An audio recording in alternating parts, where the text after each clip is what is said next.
Okay, we're recording. Welcome, everyone. Good evening. We'd like to welcome my partner, Bridget McKinney, and I, Jessica Rios, would like to welcome you to Unit 6, our analysis of the Horizon Report and our ISTE standards. To begin with, we both read our Horizon Report 2016 K through 12 edition. It touched topics on the important developments in the educational technology for K through 12 education. It discussed time to adoption horizon. So it's 1 year or one less. These are adoptions that we're expecting to see in 1 year or less. It discussed maker spaces. And these are informal learning environments which bolster STEM fields because they offer hands-on activities. It also discussed an online learning, which is a blended form of learning and which also happens to decrease the dropout rate, although it does make teachers, requires them to set clear expectations. A lot of students thrive using online learning. Moreover, moving on to time to adoption horizon, 2 to 3 years. These are adoptions that we're expecting to see in 2 to 3 years.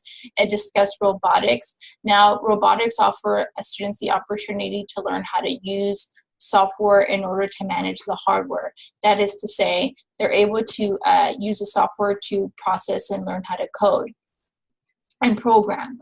Moreover, moving on to virtual reality. Virtual reality offers schools the opportunity to explore other environments that they may not otherwise have access to.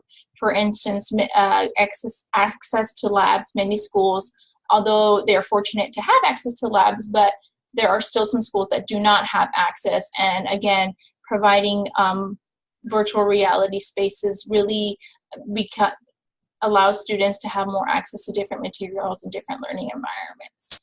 Moving on to time to adoption horizon, 4 to 5 years. These are adoptions that we're expecting to see in 4 to 5 years.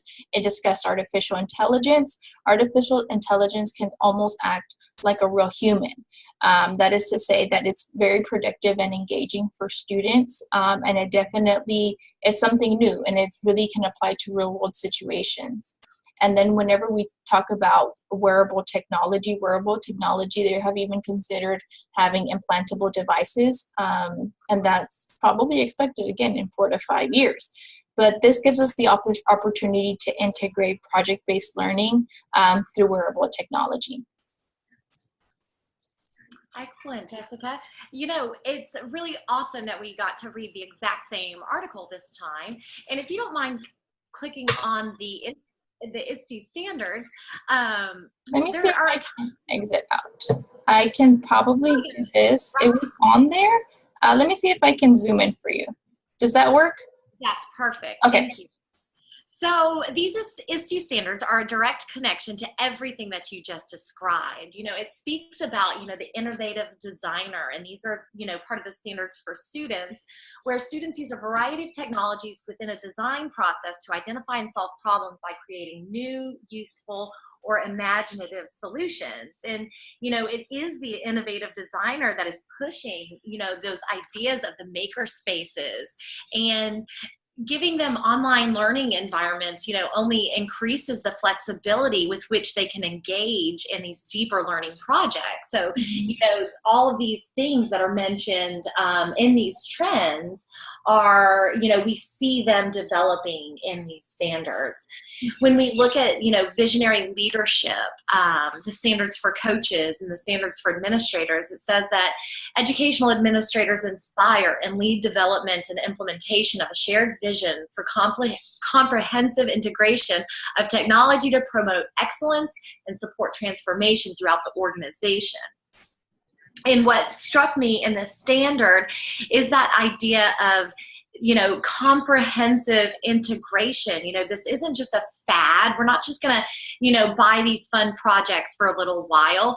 We're investing real money and real time and student learning on these things. So it has to be comprehensive in nature. It has to have depth and, stability. And in order, I guess the other word that struck me there is that idea of transformation, again, just reinforcing the fact that all of these ideas that are building and we see being implemented in classrooms and schools it's not going away. So it takes all of this visionary leadership to pull that together for a sustainable integration of these aspects.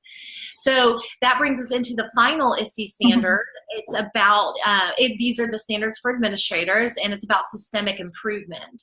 It states that educational administrators provide digital age leadership and management to continuously improve the organization through the effective use of information and technology. And this, you know, really relates back to that visionary leadership. If you don't have the visionary leadership to, you know, develop these plans and these programs and these experiences for students, you equally need, you know, the systemic improvement and, you know, the leaders and the administrators that drive that systemic improvement through the purposeful planning, the development of programs, and making sure that the infrastructure is there, and that, you know, it doesn't become a trend, that we're really truly building the capacity of our technology, of the infrastructure, and I guess the environment and the capability of teachers to translate this into those authentic hands-on experiences in the classroom. So it was a great piece of the article to read, and I always love having these chats with you, Jessica. All right. I'll be seeing you soon, Bridget. Talk to you soon. Bye-bye. Right on.